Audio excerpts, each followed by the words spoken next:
What's up mga kalingap? Isang mapagpalang umaga ulit sa ating lahat. Andito naman tayo kila Ate Aira. Ating pasyalin ulit si Ate Aira mga kalingap. At saka yung kanyang nanay. Yan tara mga kalingap.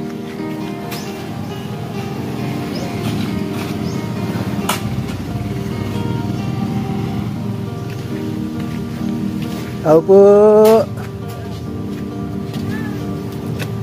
Oh, dito pala si Ate Aira. Oh. Sinong kasama mo dito, Ate Aira? Bumabagsak na ito, oh. Bagsak na talaga yan. Bagsak na yung bahay. Oh, mayroon pa. Halatado talagang ano, yung pinagdaan ng tubig. Damn! Yan no, grabe. Tig ano na lang ani, tig butangan na lang ning ano parang patay na siya. Alin? Ay ito. Ay yung poste. Nilagyan na lang ng ano ng haligi. Suko na yan. Grabe mga kalingap po.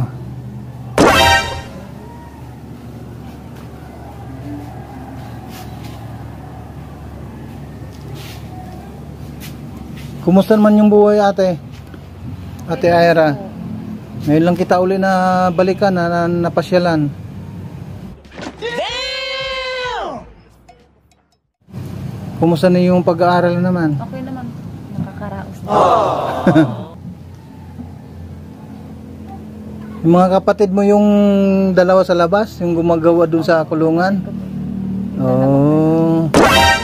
Ilang kayong magkakapatid pala? 7 po. Ay, 7 ano. Tapos Yung dalawa may asawa na. ay, dalawa yung may asawa. Ano yun? Mga babae, lalaki? Babae lalaki. Ay, babae at lalaki. Asan nga pala si mama ninyo? Sa Daraga po. Doon na naman nagtatrabaho ulit. Di, ang kasama mo dito, yung mga kapatid. Saan kayo tutulog dito eh? Yung kapatid kong lalaki dyan sa'yo. Tapos kami doon muna natutulog kasi yung Doon sa ano, sa tiyuhin ninyo, ay ano yun? sa bahay ng kapatid ko. Ay, kapatid mo, yung nakatira doon. Paano yan ay Ate Aira, yung bahay ninyo?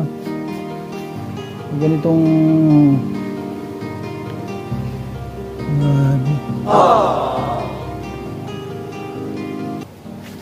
Tapos dito bagsak na yung pinakakusina.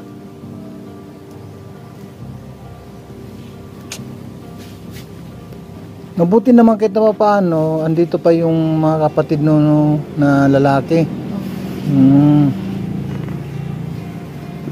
Tapos ikaw naman pumapasok. Araw-araw ba yung pasok ninyo, ate? Opo, hanggang Sabado.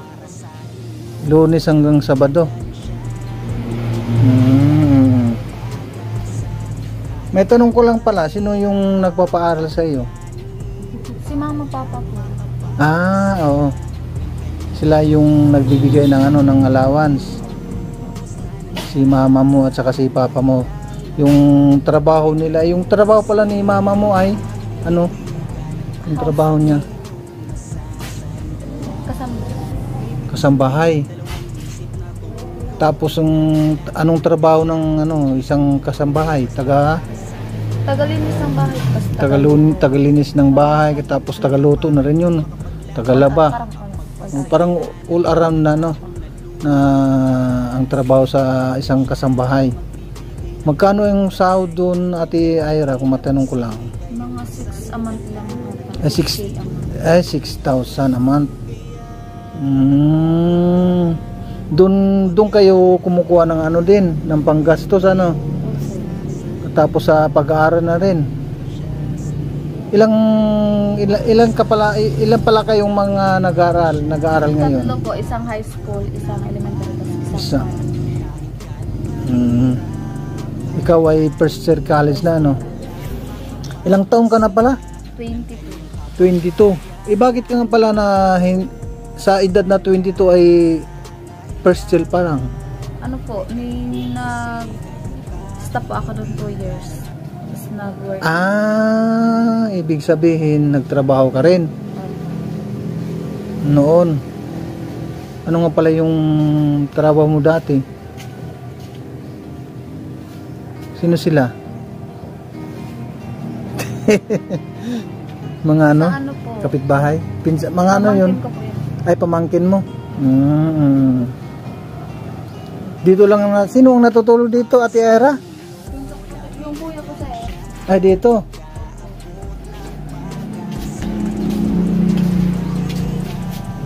Dito po mga kalinga po. Kahit naman paano, mayroon silang dyan, kama. Mga lalaki. Ilang na natulog dito, Ate Era? Isa lang po, yung kuya ko. Ay, yung lalaki, yung kuya mo. Hindi ko halos matatandaan yung bahay na ito. Pag dumadaan ako, alam nung nagtanong-tanong ako saan yung Purok Ono. Doon pala sa yung Sa may sabungan. sa may sabungan. Maingay yung mga mayayaman ngayon dyan. Pag araw kasi ng linggo, mayayaman yung mga tao nandiyan sa sabungan. Yun ang kanilang gawain na Ate Ira, meron ka bang panawagan sa makapanood nito? Meron ka bang kilala na na Balsantos Matubang? Sa Kalingap. Sa Kalingap. Ano? Sino ang kilala mo dun sa mga Kalingap? Hindi ka nanonood sa kanila? Bakit?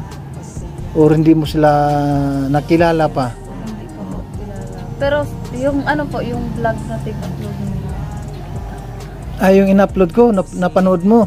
Na nanggaling sa inyo dito nung unang vlog ko Dahil yung kami dalawa ni Joy na. Kaya si Kuya Val, yun po yung aming founder sa Team Kalingap. Nagtayo ng Team Kalingap sa mga mahihirap. Kaya yun, kahit na paano ay pumupunta naman dito si Kuya Val para yung mga na-scout namin, mga na-vlog namin ay pinapas sila ni Kuya Val.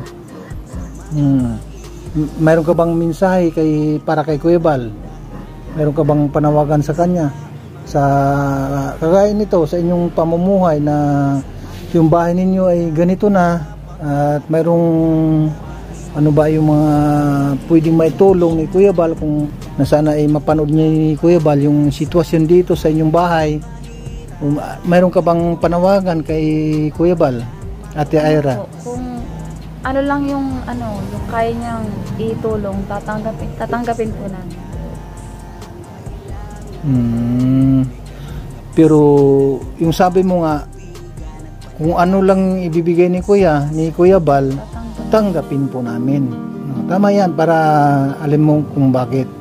Kapag nagsabi ka ng gusto mo talaga, katapos mayroong makapanood, sabihin po nila na demanding. Yun ang tama. Yung tama yung sagot mo na kung ano yung may ibigay ni Kuya Val, yun ang aming tatanggapin. Tama yan. Para nang sa ganun, kung halimbawa pumunta si Kuya Val dito sa lugar ninyo at makikita man niya yung sitwasyon niyo dito, kailangan talaga nandito kayo para magbigay mensahe. Para kahit na paano yung sitwasyon ninyo dito ay malalaman ni Kuya Val kung ano. Si mama, sana yung mama kung nandito sana yung mama mo maano din natin ulit, pati yung papa mo. Hindi ba na mamasyal dito yung papa mo? Magmula nung ano ba yun, yung muntik kayong pinasok dito? Hindi pa sila hindi pa nagbakasyon. Kasi kapag umuwi siya, kulang na parang ang budget po kasi hindi naman sapat yun ni mama sa kailangan. Sabagay yung mama mo ay monthly naman na sumasahod. Tapos si papa mo naman ay anong construct. Anong araw na nagpapadala? Sabadong hapon. Sabado ng hapon para pang ano ninyo, ano? Pang allowance. Sa pang bigas-bigas, pang ulam. Allowance sa pag-aaral. Talagang isakto lang din ano. Kung kaya hindi ka talaga kayo makapag-ano dito ng halimbawa ng bahay. Hindi talaga makapagbili ng mga materyales. Meron ba kayong pinag-uusapan nung parang meron naman po. Kaso ano lang. Okay naman siya sir na yung ipagawa, wala na yung problema kasi matagal na yung mga magulang ko nakatira. Ilang taon na pala kayo dito na nanirahan? Matagal na siya magsimula nung sa panganay naman. Ay, doon sa panganay ninyong kapatid, ilang taon na ngayon yun yung panganay ninyong kapatid? 38 ata. Oh, di ibig sabihin ganun katagal na dito kayong namimirmihan, nakatira. O pati na rin ikaw dito ko na rin pinanganak. Oo. Ang kami lang naman sir yung nakatira dito, yung pamilya yung sa side ni Papa. Silang magkakapatid parang may kanya-kanya silang gusto. Oo. Ilang pamilya dito pala? Tatlo po. Tapos yung doon, yung sa pamangkin ni Papa, tapos kapatid ni Papa. Halos isang compound lang po. Itong isang compound na ito ay isang pamilya lang ano? Oo. Di ibig sabihin sila sila Ate Jaina parang kamag-anak ng ng papa mo. Yung mama ko ni Jaina, pamangkin ni Papa. Yung mama ni Jaina. Kasi yung magulang ng mama ni Jaina, kapatid ni Papa. Hindi ibig sabihin kayo ay magpinsan. Pamangkin ko po si Jaina. Si Jaina. Ay pamangkin mo si Jaina. Nagulon ako Nagulon ako dun. Si yung mama ni Jaina is pamangkin ni papa mo. Tapos si Jaina pamangkin ko. Bali pinsan mo pala yung yung mama ni Jaina. Kaya pamangkin mo si Jaina. Naguluhan ako muntik nagulan ako talaga doon. Dito po sa lugar na ito, sa luti na ito, sino ang namamahala dito pala? Yung papa ko. Tapos yung kapatid, yung ate niya. Halos may kanya-kanya din kasi Ibig sabihin parang kayo na lang din ang ang tenant dito, no? Yung lola ko po. Ay, yung lola mo. Yung magulang ng papa ko. Namatay na po. Tapos sila hati-hati. Ibig sabihin may usapan naman po sila sa ibig sabihin doon yung mama ay yung papa mo. O ngayon, sino naman ang yung dating may-ari na namatay? Siyempre mayroong mayroong pinagbigyan para para mamahala dito sa lote na ito. Yung yung ate ng papa ko. Ate ng papa mo. Yung kapatid po ng papa ko. Pero hindi naman sila nagkakasundo-sundo. Meron din po kasi siyang hati-hati na sila. Ibig sabihin talaga itong lote na ito parang sa inyo na rin. Ay sa inyo na rin Hati-hati na po silang magkakapatid. Kaya walang magiging problema kapag patay na. Nagits ko na. Yung kapatid ng papa mo, siya ang namamahala ngayon. At yun nga, yung sabi nga ni mama mo, yung lula ba yun? Lula or yung magulang ng papa ko. O yung magulang ng papa mo, yun, ipatay naman yung may-ari. Kumbaga ay parang sa kanila in-award itong itong luto na ito. I see. Medyo nakuha ko nun ng kunti. Medyo nag-gets ko na.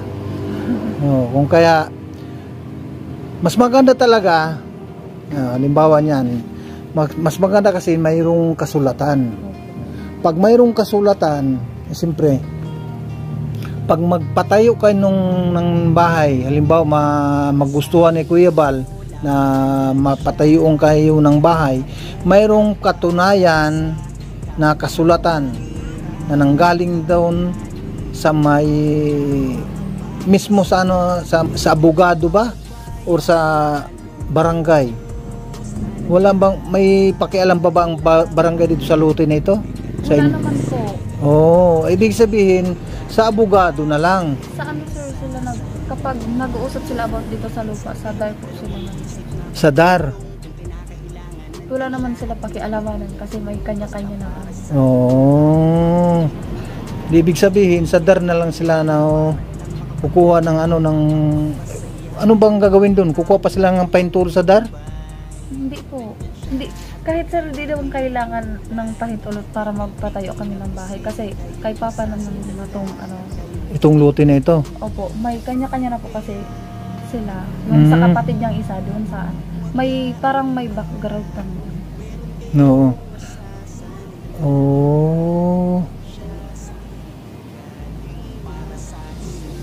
Yun, kaya pala ganun ang nangyari kung halimbawa mas maganda kasi pag kausap niyo kausap pa natin yung papa mo. Okay. Para mas maliwanag kung mayroon ba silang kasunduan at nang sa ganun hindi tayo mahirapan kung halimbawa magustuhan ni Kuya Bal na kayo ay patayuan ng bahay. Kailangan kasi ng ng pirma sa abogado or sa DAR, mga ganyan. Kaya mas maganda talaga na yung magulang mismo, yung tatay ang makausap din natin para marinig din natin kung ano yung kanyang sasabihin. So paano Ate Ira?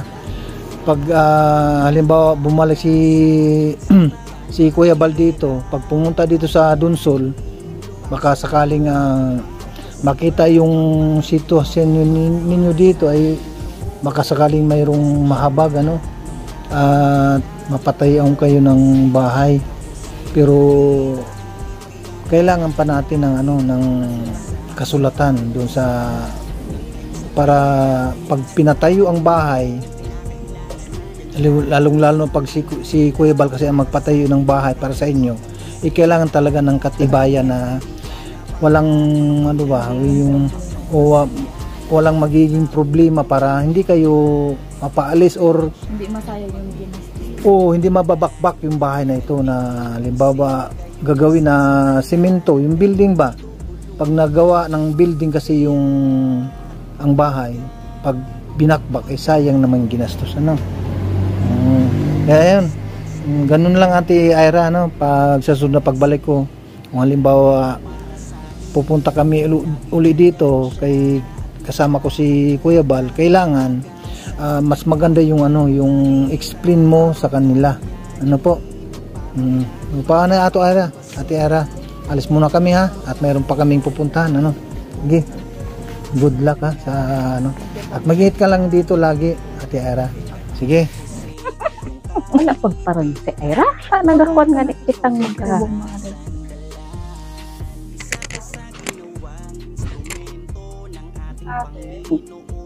Abote.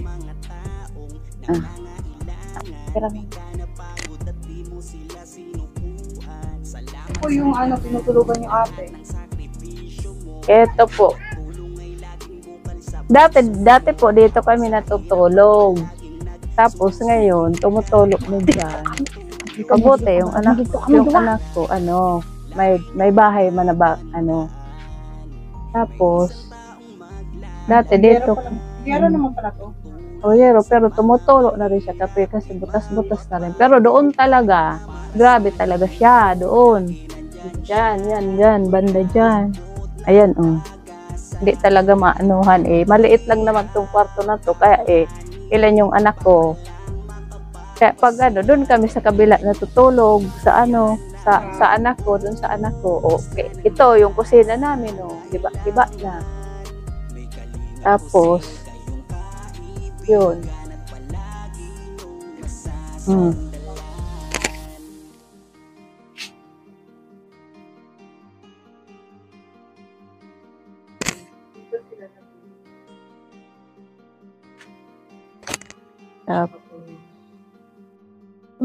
Ay, sino natutulog din ate sa taas? Wala na rin kasi, ayan may tulugan diyan. Kaso hindi na rin matutulugan kasi butas-butas na. May butas na doon. Butas-butas na rin. Kaya ang ginagawa na lang namin paano-ano na lang. Tapos Pag umuulan din siya, tumutulo din siya. Doon sa kabilang bahay sa anak ko naman 'yon. Doon sa anak kong isa. Tapos ako naman kasi, bira man ako kasi dito. Umuwi kasi nagtatrabaho naman ako kasi syempre sa pangangailangan, ganyan. Tapos yung asawa ko man, construction man lang, minsan pa extra lang yung asawa ko. Tapos Pero umuwi po yung asawa niya dito? Umuwi din minsan pag Kaso kulang pa rin talaga yung namin. Income, syempre. Ilan yung anak ko? 7. Tapos hindi sa yung mga apo ko nandito rin sa akin kasi minsan yung ama wala rin trabaho. Ako rin ang kaya syempre rin tulungan na lang. Pero talaga hindi talaga namin mapaayos-ayos ng ba. Matagal na rin to, hindi namin mapaayos-ayos kasi kulang pa sa kabuhayan ganyan. Kaya, ang hirap talaga ng buhay namin dito, madam. Ayan. Ako bira lang naman kasi dito, kaya medyo magulo-gulo talaga yung bahay. Yung anak ko naman, nag-aaral man. So, yun po yung yun po yung bahay nila, nagiba-giba na. Pero natutulog pa po yung yung anak si Jaina? ni ate dito sa si Jaina? yung kapatid ni Ira. Dito sa isang kwarto. Pero tumutulo na din po, ayan, may mga butas-butas na din. So, hindi na rin safe. Compare dun sa kabilang bahay. So, yun po yung kwarto nila.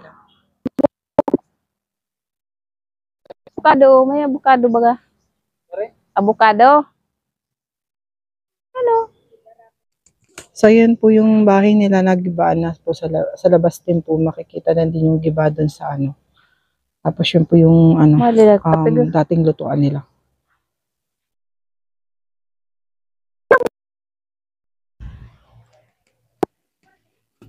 Magas. Lugaw sana. Mahirap ang buhay ngayon, Ter.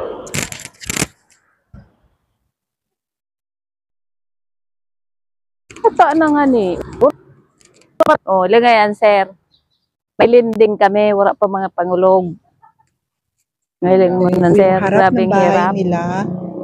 Yero naman po yung nasa pero yung kalahati pero bukas na din. Weekly. Ibibili. Shoutout po sa ating lahat ng mga nandito. Nandulso kay Kuya Bal Santos Matubang. Pakisupport lang po mga kalingap ang YouTube channel ni Kuya Bal Santos Matubang, Ate Edna Vlogs at kay Kalingap Rob. At sa mga landing pad mga kalingap, supportan po natin ang mga landing pad. Also kay J. Murillo Vlogs ng Gumaka. Supportan po natin at sa kanyang deputy, Kalingap Lydia at kay Kalingap Jubal. At sa mga kasamahan po na mga nandyan sa Gumaka Quezon, Billionis Mix Vlogs at kay Shirley Murillo Vlogs, ang may bahay ni Ambassador G. Murillo Vlogs. At sa Davao naman po mga kalingap, suportan natin Ambassador Kalingap Mick at sa kanyang deputy Kalingap Agnes. At sa Katarman mga kalingap, suportan natin Jude the Great, ang Team Waray noon. Sa pangunguna po ni Ambassador Joey the Great at ang kanyang mga Deputy Boy Tabang at saka kay Idna Kundor. Sa mga scouter, supportan din natin Yansky TV, BB Mix Vlog at yan kay Biyahing King. Sa Naga naman po mga kalingap, supportan natin ang ambasador Kalampitos at sa kanyang deputy Sagap TV. Siyempre, dito po sa Dunsol Susugon, walang iba, ang inyong abang lingkod, Kalingap po si ating deputy Kalingap Tatay Papsi. Suportan lang po natin. Sa parting India naman po mga kalingap, suportan natin Kalingap Nico. Ayan, shoutout po sa mga sponsor, kay Ate Christy, ayan, shoutout po, at kay Ate Doldo Mundon, kay Ate Lori D. Magalpok Vlogs, kay Ate Matit Gabarda Vlogs, kay Ate Sabil Gulipardo, at kay Ate Joy Mate. Ayan, shoutout po sa inyong lahat niyan na nandyan. Kay Ate Juicy Vlog, ayan, support natin po mga kalingap, supportan po natin Juicy Vlog. Kay Ate Vicky Asakawa Mix Vlog, ayan, shoutout. Kay Ate Christy Permosilio, ayan, supportan po natin. At sa mga mayroong team, ayan, supportan po natin Team Kuruda sa kanyang mga membro, Daday Mix Vlog at kay Darius Skip Minat at kay Sara anak ni Kuruda, kay B-Mix Vlog. Sa parting Team Beehive International, supportan po natin Mylene Key Official Vlogs at kay Manang Noemi Tugadi at kay Manang Balmari Official at sa KOGR na po mga kalingap, suportan natin Kalingap Marie Pinida at sa mga kasamahan Laila Guerrero TV, Matit Gabarda Vlogs, Kalingap Tony. Yan po, at hindi ko na maisa-isa ang mga membro ng bawat team. Ayan po, at maraming salamat sa inyong panunood at God bless. Mabuhay ang Team Kalingap. Bye-bye. God bless. Salamat sa lahat ng sakripisyo mo. Ang iyong pagtulong ay laging bukal sa puso mo. Laki sa hirap at palaging nagsusumika para makatulong sa mga mahirap. Lagi niyong tatandaan, may isang taong maglalaan.